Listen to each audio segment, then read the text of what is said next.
Vamos lá então para o nosso texto de hoje. Abram suas Bíblias em Hebreus. Hebreus capítulo 2. Nós vamos hoje para a nossa terceira mensagem em Hebreus capítulo 2. Vou tentar ser um pouco mais rápido, nosso tempo está bem avançado hoje, tem muitas coisas, mas eu vou tentar terminar um pouco mais cedo, tá certo? Tentar eu. Beleza. Hebreus capítulo 2. Nós vamos continuar então a nossa série de pregações, que nós já temos estudado nos últimos 2 domingos, né? Hoje é a terceira pregação da série de pregações. Hoje nós vamos estudar uma advertência contra a negligência, Hebreus 2, os versículos 1 ao 4. Esse negocinho não precisamos, se alguns de vocês puderem me ajudar aí, por favor, pode passar aí. Passa aí, não, pode passar. Tá bom, e fez aí. Dá uma olhadinha aí, por favor. Passa ali mais. Peraí. Pronto, aí, tá bom. Acho que tá funcionando aqui. Beleza. Em 1912, o mundo inteiro estava fascinado com o lançamento do maior e mais luxuoso navio de passageiro já construído, o RMS Titanic. A embarcação foi considerada o marco da engenharia e muitos acreditavam que ela era literalmente inafundável. No entanto, na noite de 14 de abril de 1912, o Titanic colidiu com um iceberg no Atlântico Norte, afundou em menos de 3 horas. Mais de 1.500 pessoas perderam a vida. O que poucos sabem é que o navio recebeu múltiplos avisos de iceberg durante aquele dia. Foram pelo menos 6 mensagens de outros navios alertando sobre o gelo no caminho. Mas os operadores de rádio estavam ocupados transmitindo mensagens pessoais dos passageiros e não deram a devida atenção. Um dos operadores até respondeu ao navio: "Cale-se, ou espere, eu estou ocupado." Além disso, os botes salva-vidas estavam em números insuficientes por falta de treinamento e organização. Não foi a ausência de informações que afundou o Titanic. Foi a negligência diante dos avisos claros. Assim como o Titanic, muitos de nós hoje navegamos com confiança demais, achando que nada pode acontecer com suas vidas, mas o autor de Hebreus vai nos trazer um alerta hoje. Como escaparemos nós se negligenciarmos tão grande salvação? O problema para nós também hoje não é a ignorância, é a desatenção, a acomodação ou o descaso. Deus já falou pelo seu Filho e a mensagem foi confirmada com sinais, testemunhas e o próprio Espírito.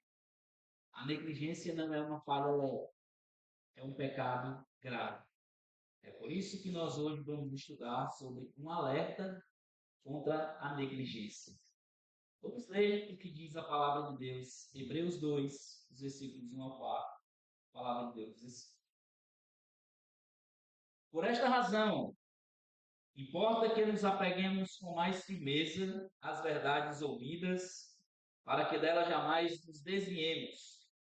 Porque se a palavra falada por meio de anjos se tornou firme e toda transgressão ou desobediência recebeu justo castigo, como escaparemos nós se não levarmos a sério tão grande salvação? Esta tendo sido anunciada inicialmente pelo Senhor, depois nos foi confirmada pelos que a ouviram. Também Deus testemunhou juntamente com eles por meio de sinais, prodígios, vários milagres e distribuição do Espírito Santo, segundo a sua vontade." Vamos orar, meus irmãos. Grande Deus, nós queremos pedir teu auxílio nessa manhã, que o Senhor seja aquele que nos guie e nos faça compreender as verdades da tua palavra. E um assunto, Senhor Deus, tão sério para aqueles irmãos da época de Hebreus, carta aos Hebreus, nós queremos pedir hoje também que esse assunto seja levado a sério por nós. Nos ajude a compreender a verdade da tua palavra. Nos tire, Senhor Deus, da inércia, da negligência. Nos faça, Senhor Deus, compreender a verdade e a seriedade da salvação, bem como da obediência da tua palavra. Que o Senhor, nessa manhã, seja glorificado. Que o teu Espírito Santo seja o professor que nos ensina, que guarda, que faça com que as palavras sejam fortalecidas e encravadas na nossa mente, de modo que não venhamos perder. Mas que venhamos, ó Deus, guardar as verdades aqui, pregadas nessa manhã. Me ajude, Senhor Deus, que eu venha falar da tua palavra apenas, que as minhas opiniões possam ser esquecidas, mas que a tua palavra possa fazer um efeito nos corações. Em nome de Jesus eu te peço isso. Amém.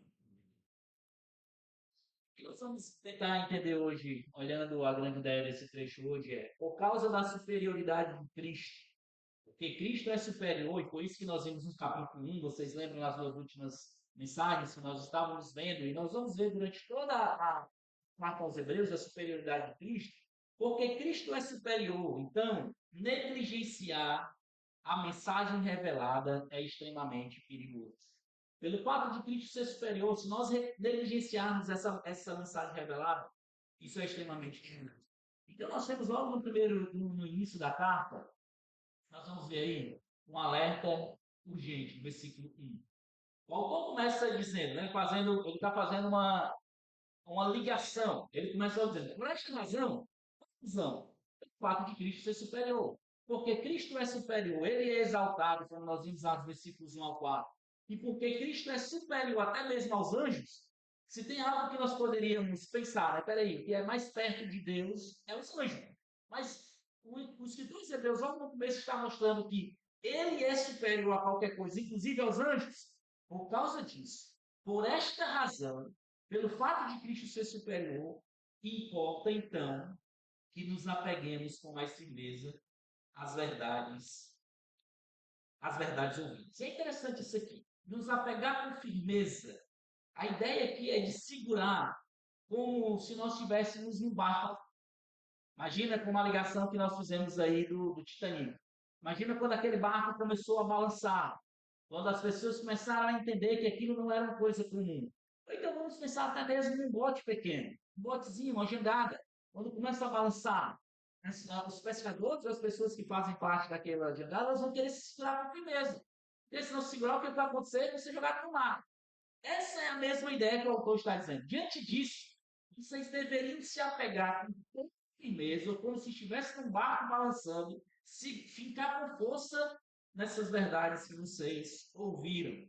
E essas verdades ouvidas não é qualquer tipo de verdade. É aquela verdade revelada, a mensagem revelada no próprio Cristo. E ouvir aqui é diferente de simplesmente vocês estão ouvindo a mensagem. É simplesmente passou, estou ouvindo. A ideia que o escritor aos Hebreus está dizendo é que as verdades que foram ouvidas, elas devem ser guardadas. Sabe a diferença, né, de escutar e ouvir, né? Escutar, você escuta, qualquer coisa. Ouvir é tentar guardar. Eu ouvi uma informação, eu guardei essa informação, eu refleti naquilo que eu estava ouvindo. Não era de qualquer forma, não é qualquer coisa. Essa é uma informação importante para mim. Por quê? Se eu passo por alguém, mais uma vez lembrando da ilustração ali do Titanic, se os comandantes lá, né, tivessem dado atenção, ei, peraí, ó, tem gelo aí no meio. Se eles tivessem parado para tentar, eles escutaram, mas eles não ouviram. O escritor aos Hebreus está nos chamando a atenção, dizer, irmãos, vocês precisam se apegar a essas verdades que vocês conhecem. Não é simplesmente algo que vocês simplesmente escutaram, mas é algo que vocês conhecem, está aí na mente de vocês. É uma verdade que ela foi assimilada, ela é compreendida. Nós precisamos nos apegar diante desse fato. Cristo, ele é o Deus encarnado, a palavra revelada de Deus. Nós precisamos nos apegar com firmeza a essas verdades ouvidas. Nós não devemos receber a palavra de Deus de qualquer forma. Se nós estamos ouvindo palavras aqui de advertência ou de atenção, ei, Deus está querendo falar no meu coração. E eu preciso entender isso, eu preciso guardar isso na minha mente, eu preciso fazer com que isso, não, quando eu sair daqui, que eu estiver almoçando, eu já não lembro mais de nada. Isso não deveria ser a verdade. A verdade deveria ser algo que eu estou compreendendo, algo que eu estou guardando e algo que eu vou assimilar ou mastigar durante a semana, tentando compreender essas verdades. E aí ele vai dizer depois, para que dela jamais nos desviemos. Metáfora náutica, mais uma vez aqui, é de um barco à deriva. Algo que está perdendo o rumo. A ideia justamente é essa. Nós devemos nos apegar à verdade revelada, de forma que nós estamos no barco, que nós não queremos ser jogados. Por outro lado, aqui quando nós nos desviamos, nós ficamos como um barco à deriva. Só um barco aí, tipo, no mar, e ele está indo sem rumo. Não sabe para onde é que vai, não sabe se tem algum objetivo, não tem nada. É simplesmente algo que está velejando.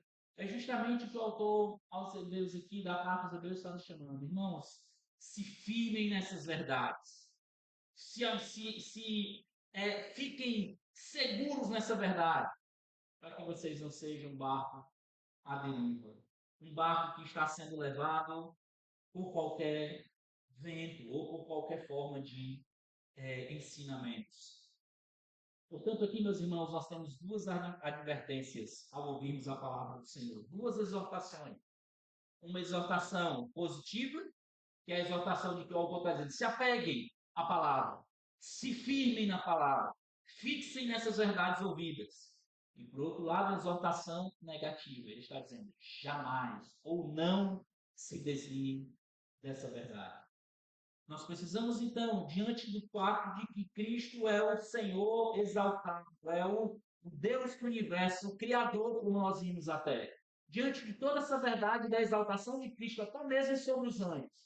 Meu irmão, diante dessa verdade, do fato de você saber que você ouviu a palavra do próprio Deus encarnado, o que ele está dizendo é: fiquem firmes nessas verdades ouvidas e dela jamais, ou em situação alguma, se desvie dela.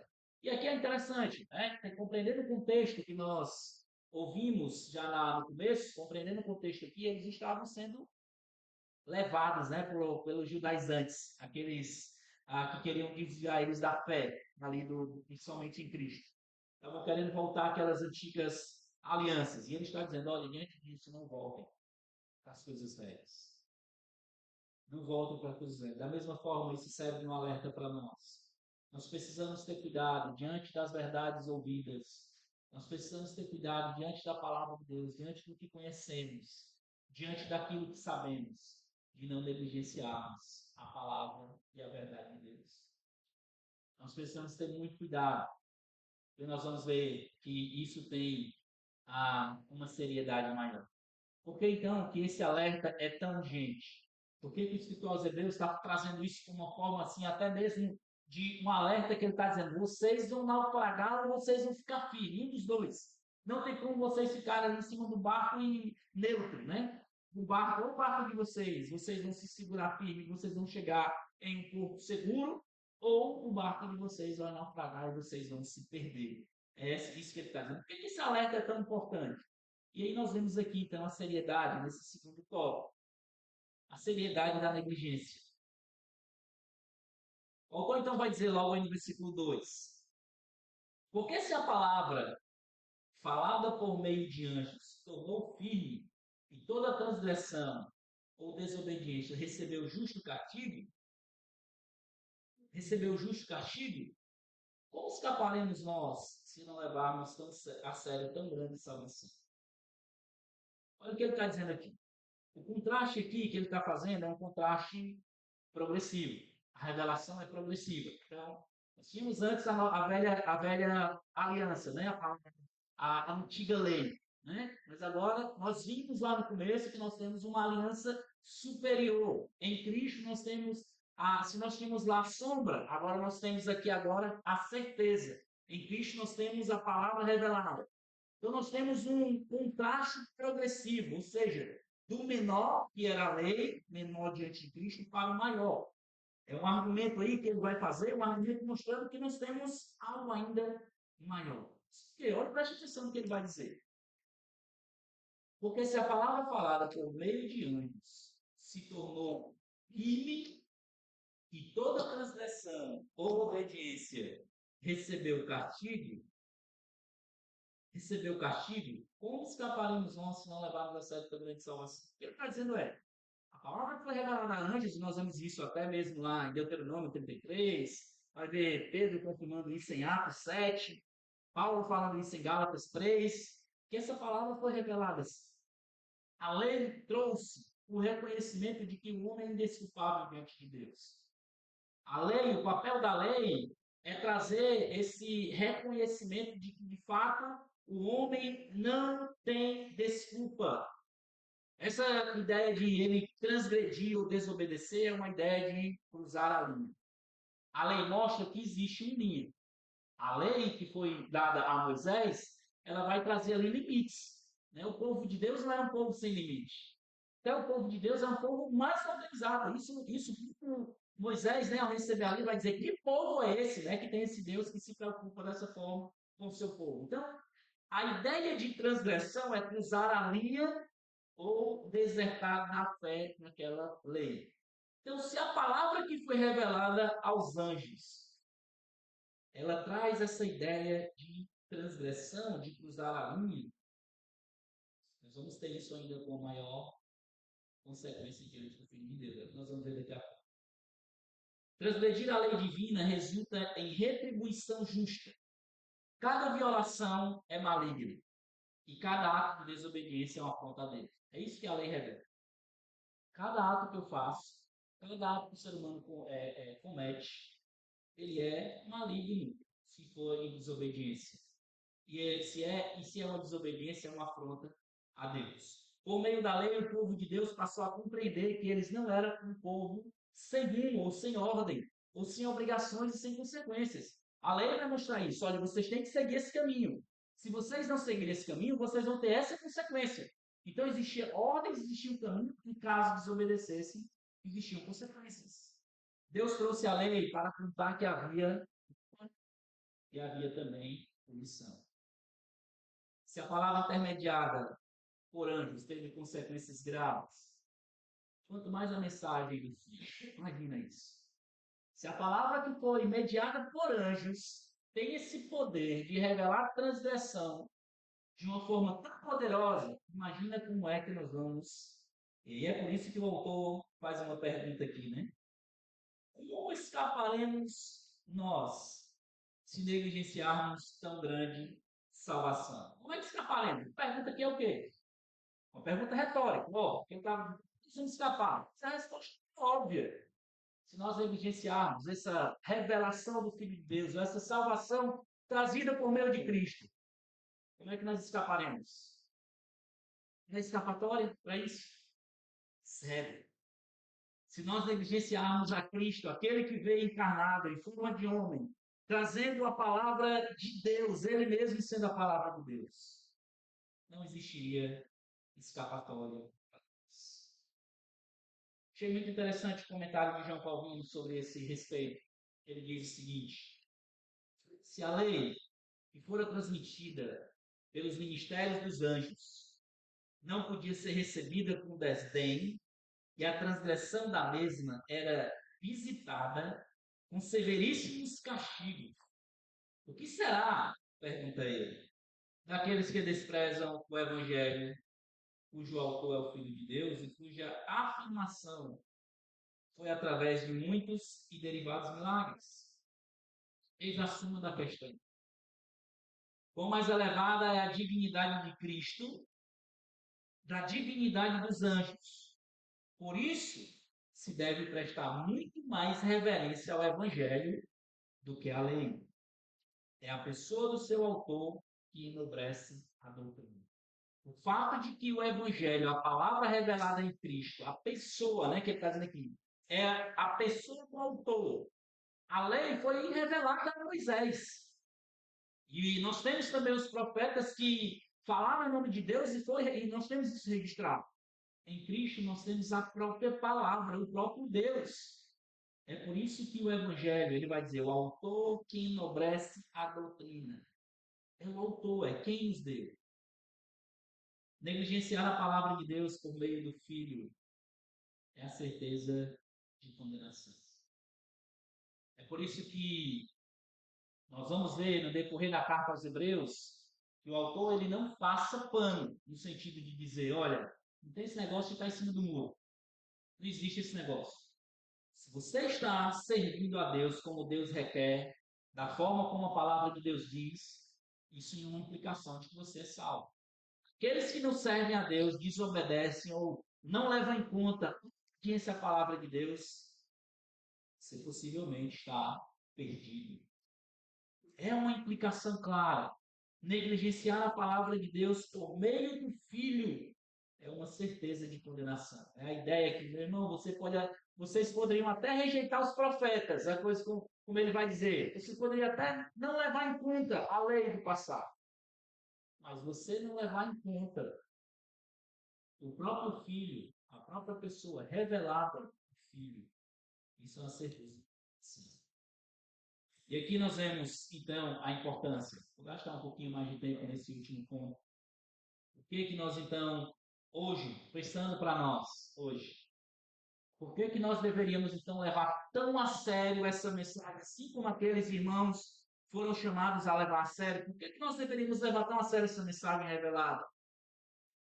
Olha o que ele vai dizer a partir da parte B do versículo 3. Esta, ou seja, a salvação, a mensagem, esta tendo sido anunciada inicialmente pelo Senhor, depois nos foi confirmada pelos que a ouviram. Também Deus testemunhou juntamente com eles por meio de sinais, prodígios e vários milagres de distribuição do Espírito Santo, segundo a vontade, segundo a sua vontade. Primeiro de tudo, nós vamos ver aqui, nesse trecho, ele vai dizer aqui, ó, anunciada primeiramente pelo Senhor. Essa mensagem é importante, a historicidade dessa mensagem é importante, porque antes de tudo, nesse tópico aqui, essa mensagem que nós temos, que esses irmãos estavam recebendo e que nós também estamos recebendo hoje, foi uma mensagem antes de tudo anunciada pelo Senhor. Não sei dizer isso. Quando o Senhor começou, Jesus começou o seu ministério, anunciando ali as boas novas do reino. E nós vemos que nós temos hoje 4 evangelhos, né? Os sinóticos aí, e temos também ainda o início do livro de Atos, com parte falando da historicidade de Jesus. Nós temos então só os evangelhos falando da mensagem anunciada pelo Senhor Jesus. Marcos 1, 14, 15, o texto vai dizer: depois de João ter sido preso, Jesus foi para a Galiléia, pregando o evangelho de Deus. Ele dizia: o tempo está cumprido e o reino de Deus está próximo. Arrependa-se e creia no evangelho. Nós vemos então aqui o início do ministério de Jesus. Essa mensagem que ele está dizendo, esta tendo sido anunciada oficialmente pelo Senhor. Depois ele vai ainda dizendo, confirmada pelos que a ouviram. Essa mensagem não foi uma mensagem, meus irmãos, revelada pelo anjo. Essa daqui que eles estão ouvindo, essa mensagem atual do Evangelho, a salvação por meio de Cristo, eles tinham testemunha naquele momento ainda, testemunhas oculares. Né? Pessoas que ainda não tinham morrido, ainda estavam vivas, era o início da igreja naquele momento. E a gente vai ver isso, né? O próprio Paulo falando lá em 1 Coríntios 15, mostrando que várias pessoas foram testemunhas da ressurreição do ministério da ressurreição de Jesus, inclusive. Atos capítulo 1, versículos 21 e 22. Atos 1, 21 e 22 diz assim: portanto, é necessário que dos homens que nos acompanharam, todo o tempo em que o Senhor Jesus andou entre nós, começando com o batismo de João, até o dia em que foi tirado do nosso meio e levado às alturas, um destes se torne testemunha conosco da sua ressurreição. O que ele está dizendo aqui, ali, pessoas que ainda andam conosco, pessoas que ainda caminham conosco, viram, testemunharam de Jesus. Eles se tornaram testemunha e eles, um desses também se torna testemunha conosco da sua ressurreição. Pedro está dizendo aqui é que, olha, essas pessoas, esses aí, que viram Jesus, eles também se tornam testemunha conosco. Então, naquele momento, muitas pessoas ainda estavam vivas e confirmaram. Jesus morreu, Jesus ressuscitou, Jesus vai assunto aos céus. E eles, então, estão aqui, e o autor de Hebreus está fazendo como se fosse uma repetição disso aqui. Essa mensagem, esse evangelho, claro, né, a lei, ele já falou da lei, mas agora falando aqui do evangelho, daquilo que nós conhecemos como Novo Testamento, essa mensagem foi anunciada inicialmente pelo Senhor, depois confirmada pelos que a ouviram. Nós temos essa certeza. Essa mensagem não é uma mensagem qualquer. Nós deveríamos, meus irmãos, muitas vezes eu sei que a gente já está tão assim batido, parece, de ouvir a palavra de Deus, que se tornou rotineiro. Mas ao ouvir a palavra de Deus, ao lermos a palavra de Deus, isso deveria nos trazer um temor e tremor. O próprio Deus, o próprio Jesus se encarregou de pegar essa palavra no seu ministério, usar pessoas para registrar, para guardar ou preservar e até chegar a nós essa palavra que temos hoje. E nós muitas vezes passamos por cima de entender que, tipo, isso aqui, nós estamos falando nada mais, nada menos do que o Senhor do Universo. É por isso que isso é tão sério, porque essa mensagem não é uma mensagem qualquer. Não é como o Joseph Smith, que disse que um anjo chegou lá para ele e revelou um livro de Mormon. Não é como a Ellen White, que tem todas as suas revelações dos seus livros que são normativos. Nós temos a palavra de Deus, a Bíblia registrada. E o texto sagrado faz questão de dizer, escrita e registrada por homens guiados pelo Espírito e preservada até chegar na sua mão. Hoje nós temos tantas versões, Bíblias bonitinhas, Bíblia da mulher, Bíblia do homem, do pastor, isso, daquilo, outro. Mas isso, a despeito da beleza estética da sua Bíblia, você deveria pensar, quando eu leio essa palavra, quando eu escuto sobre esse texto, eu estou nada mais, nada menos ouvindo do que o Salvador do universo. É por isso que nós não podemos negligenciar tão grande salvação. E aí depois ele ainda fala mais. Vai falar um pouco sobre a questão dos testemunhos sobrenaturais. Versículo 4. Também Deus testemunhou juntamente com eles por meio de sinais, prodígios, vários milagres, distribuições do Espírito Santo. Sinais, prodígios e milagres. Nós estamos vendo aqui que esses eventos, eles autenticaram aquilo que era verdade. Eles não simplesmente falaram assim, olha, nós acreditamos em Deus que faz milagre. Mas eles viram isso aqui. Em 2 Coríntios, capítulo 12, o apóstolo Paulo, quando está defendendo o seu apostolado, ele fala isso, ele diz assim, ó, pois as minhas credenciais, ou o fato de eu ser apóstolo, foram apresentadas no meio de vocês, com toda paciência, com sinais, prodígios e maravilhas. Paulo estava dizendo, aquilo que eu apresentei, o fato de ter curado pessoas, o fato de ter feito tudo que vocês viram aí, não foi simplesmente para mostrar que era um super apóstolo, não. Tinha um objetivo, e era o objetivo de confirmar a palavra falada.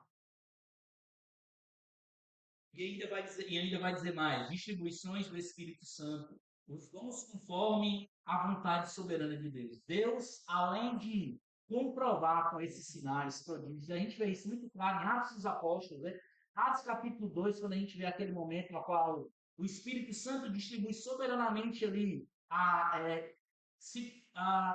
meios a qual as pessoas veem claramente que é Deus. Pessoas falando em línguas diferentes. Línguas realmente é o ponto de tipo, peraí, eu sou um brasileiro, então a pessoa ali falando na minha língua, que nunca foi no Brasil, era na algo desse tipo. Não era tipo línguas de anjos ou coisas qualquer estranhas, não. As pessoas dizem, essa pessoa está falando na minha língua, ele nunca foi lá no país, ele não conhece. Então, Deus fazendo isso de forma milagrosa para certificar que, de fato, aqueles homens, estavam levando a palavra de Deus ou realmente eram guiados por Deus. E a distribuição do Espírito Santo segundo a vontade de Deus. Aqui nós vemos, então, a referência aos dons, realmente, como já vimos em 1 Coríntios 12 ao 14, Efésios capítulo 4, que Deus ele distribui os dons conforme a sua vontade. Todos nós aqui temos dons. Todos nós que somos crentes temos dons. Não existe nenhum crente sem dom. Não existe. Todos nós que um dia confessamos a Cristo como Salvador, temos pelo menos um dom. Deus distribuiu, Ele que dá. Por isso que a gente viu aqui o Renan falando, você pode usar os seus dons e talentos no ministério de missões. Depois vem os irmãos que forem apresentando os outros ministérios, você pode usar seus dons e talentos em outros ministérios. Os dons e talentos que Deus deu têm o objetivo de certificar a sua palavra e abençoar a vida da igreja. O texto trata dos sinais como testemunho de confirmação do Evangelho. Esses sinais, isso aqui é interessante. É interessante de a gente ver que hoje muitas pessoas ficam atrás de novas revelações, experiências miraculosas ou gigantescas, mas é interessante que o autor aqui, ele diz no trecho, ele fala assim, ó, também Deus testemunhou juntamente com eles. Ele nem fala, Deus testemunhou juntamente conosco. É a ideia de que existia um período da igreja a qual Deus distribuiu esses dons tinham o objetivo de serem utilizados a comprovação do Evangelho, a espalhar de Deus. Em algum momento, esses dons, não iriam ser mais utilizados, ou pelo menos nós não veríamos mais como era antes. E hoje é por isso que a gente vê um tipo de aberração aí, em muitos lugares que a gente vê pessoas dizendo, eu tenho dom de profecia, eu tenho dom de línguas e aquilo outro, como se isso fosse algo superior ou algo que trouxesse algo maravilhoso que deveria trazer chamar a atenção para si. Porque o texto está dizendo, o escritor dos Hebreus faz questão de dizer assim, eles testemunharam juntamente conosco. Ele não diz isso aqui no presente, ele aponta no passado. Isso aqui prova, nesse texto específico aqui, que ele está dizendo, isso aqui tinha um período específico que estava acontecendo dessa forma. Existia, não é algo que seria normativo. Pelo menos que nós vemos aqui nessa carta, nas cartas mais atuais, as últimas cartas, não era algo normativo. Aquilo que aconteceu, o que aconteceu em línguas livres, o que acontecia em revelação livre, isso aqui seria dessa forma todo canto? Pelo que nós entendemos, não. Pelo que nós entendemos, não. E principalmente, de acordo com que a palavra foi sendo revelada, e nós íamos tendo a autenticidade da revelação do Novo Testamento, por meio das cartas, por meio dos textos recebidos pelas igrejas, de acordo com que nós íamos recebendo isso, esses dons iam cumprindo o seu propósito. Esses dons iam cumprindo o propósito de autenticar aquelas verdades. Assim, como o apóstolo Paulo, mesmo o apóstolo Paulo falando, esse que falou sobre a questão da sua autenticidade de dons, ele fala também aos Efésios. Efésios 2, 19 e 20, ele diz, assim vocês não são mais estrangeiros e peregrinos, mas concidadãos dos santos e membros da família de Deus, edificados sobre o fundamento dos apóstolos e profetas, sendo ele mesmo Cristo Jesus, a pedra angular. Então, o apóstolo Paulo está dizendo aqui, olha, de acordo com que as igrejas iam recebendo as instruções, os ensinamentos dos apóstolos, já tínhamos o dos profetas no Antigo Testamento, mas de acordo com que os profetas iam resolvendo situações, enviando cartas, e Deus soberanamente, pelo seu Espírito, ia trazendo autoridade e reconhecimento das igrejas por aquelas cartas, isso ia se tornando normativo para nós hoje, é o que nós temos como Novo Testamento. São algumas coisas que nós chamamos na bibliologia. Como é que um texto era reconhecido de forma autoritativa? Ele tinha um reconhecimento da comunidade, né? Era a ideia ali de eclesiológica, ele era reconhecido pelos irmãos da igreja primitiva, ele tinha uma coesão teológica, esse texto não feria nenhuma outra doutrina, e esse texto ele tinha uma apostolicidade. Ele era escrito por alguém que estava próximo a um apóstolo ou por um apóstolo diretamente. Nenhum dos textos do Novo Testamento, é por isso que sempre a gente tenta entender aqui a carta aos Hebreus, né? Tem muitas teorias de a gente saber quem escreveu a carta nesse sentido. Mas era reconhecido claramente que quem escreveu essa carta era um apóstolo ou alguém próximo a um apóstolo. E outro, é claramente que essa carta também é reconhecida pela igreja primitiva. E por último, essa carta não traz nenhuma doutrina estranha ao resto das Escrituras. Pelo contrário, traz muita riqueza doutrinária às Escrituras.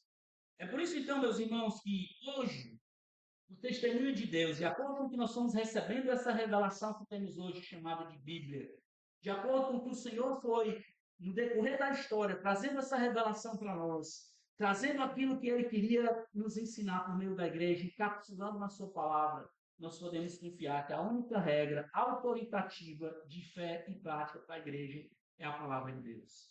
Nós não precisamos de novos apóstolos, nós não precisamos de novos profetas. Os profetas de Deus hoje falam o que a palavra de Deus diz. Você quer ser um profeta? Você quer falar, quer entregar uma profecia para o irmão? Chegue e mostre a Bíblia para ele. Isso é ser um profeta de Deus. A única confiança e certeza que nós temos da verdade da palavra, da verdade de Deus, está contida e encapsulada naquilo que nós temos como verdade da palavra. Por isso que, diante dessa historicidade, diante desse trabalhar de Deus em trazer revelação completa do Senhor nas Escrituras, nós não podemos negligenciar tão grande mensagem, tão grande salvação. Aqui está, meus irmãos, uma advertência contra a negligência. Nós precisamos ter cuidado, que ao negligenciar, viver as nossas vidas como queremos, do jeito que queremos, vivendo a vida à parte daquilo que Deus diz. Você não está negligenciando o seu pastor. Você não está negligenciando a sua igreja. Você não está negligenciando o seu irmão. Você está negligenciando nada mais, nada menos do que Deus. O Deus encarnado que deu a sua palavra, deu a sua vida por você. E o mais difícil desse trecho aqui é que ele vai dizer: como escaparemos nós se não levarmos em conta tão grande salvação? A minha compreensão do texto, e a gente vê isso em outras partes das Escrituras, é que tem muita gente dentro da igreja que se engana, achando que está vivendo uma vida cristã, achando que é salvo, achando que está ali todo domingo, quarta-feira, ouvindo a palavra de Deus, durante a semana não leva nada de Deus em conta. Meus irmãos, o juízo de Deus, ele não vai levar em conta o sentimentalismo que muitas vezes nós temos. Como escaparemos nós de tão grande salvação? A resposta é: nós só escaparemos se estivermos enquadrados nisso que o Senhor deixou em sua palavra. Obedecendo, seguindo aquilo que ele diz, confiando no seu Filho unicamente como Salvador e demonstrando isso por meio da obediência à sua palavra. Qualquer coisa a parte disso, alguém está errado. Mais uma vez, como eu sempre digo, eu não acredito que seja a palavra de Deus. A salvação que temos em Cristo é gloriosa, segura e completa, mas deve ser recebida com reverência, zelo e perseverança. Negligenciar essa salvação é ignorar o próprio Deus que falou pelo Filho. Já não precisamos de sinais e prodígios. Você não precisa disso. O que você precisa é se firmar e se ancorar no testemunho infalível da palavra de Deus. Eu queria, então, diante disso, trazer alguns alertas em forma de aplicações para nós. Primeiro de tudo, o maior perigo espiritual nem sempre é a rebelião aberta, mas a negligência sutil e progressiva. Nem sempre nós vamos ver pessoas que se rebelam ou que, sei lá, se levantam contra um ou outro, contra a igreja. Mas a rebelião que se demonstra por meio da negligência sutil e progressiva. Negligência sutil e progressiva é aquela que você está achando que está tudo bem, você está seguindo a sua vida, vai chegar um momento e um dia nós vamos bater de frente nada mais, nada menos do que o Rei do Universo. Todos nós iremos um dia prestar contas diante dele. E a minha pergunta é: terão dois grupos naquele grande dia.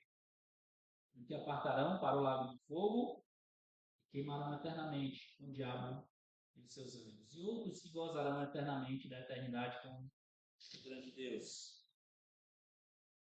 Você está se enganando? Esse é um alerta para nós. Segunda coisa que eu queria trazer também de alerta é: o Evangelho ele é gratuito, mas não é opcional. Deus nos deu o Evangelho de graça, a palavra de graça. Custou um preço alto, mas nos deu de graça, mas ele não é opcional. Nós, como crentes, temos a obrigação de obedecer e viver de acordo com a palavra de Deus. Rapaz, eu gosto só dessa parte aqui. Essa aqui nem tanto. Não existe isso. O Evangelho, ele não é opcional, apesar de ser gratuito. O desprezo a ele certamente será fatal. E por último, meus irmãos, eu queria terminar encorajando mais uma vez vocês. A base da nossa fé não está em novas manifestações, mas na palavra confirmada e preservada que nós temos hoje aí nas nossas mãos. Nós temos uma palavra que foi confirmada e nós vemos pelo Senhor, pelos aqueles que ouviram, e depois por sinais, prodígios e maravilhas, depois até mesmo pelos dons espalhados à igreja, e essa palavra foi preservada e chegou até nós hoje. Nós não precisamos de novas manifestações, não precisamos de novas revelações. Nós temos uma palavra completa. Para as crianças, tem uma aplicação para vocês também. Amem ao Senhor e a sua palavra e lutem para ser obedientes. Deuteronômio 6:5 diz: portanto, ame o Senhor seu Deus de todo o seu coração, de toda a sua alma e com toda a sua força. Amém? Amém? Bem, vamos lá. Senhor Deus, obrigado pela sua palavra. Nos ajude, Senhor Deus, com esse alerta que o Senhor nos trouxe. O Senhor nos ajude a obedecer ao Senhor. Pensarmos, ó Deus, de forma mais prática de como temos negligenciado a tua palavra, de como temos vivido, Senhor Deus, muitas vezes, a negligenciar aquilo que escutamos, aquilo que lemos, aquilo que conhecemos, sabendo, Senhor Deus, que certamente ao fazermos isso, nós estamos ofendendo ao próprio Deus, que nos deu sua palavra revelada por Deus. Nos ajude, Senhor Deus, a sermos obedientes e praticando essa palavra, não apenas ouvimos. Em nome de Jesus. Amém.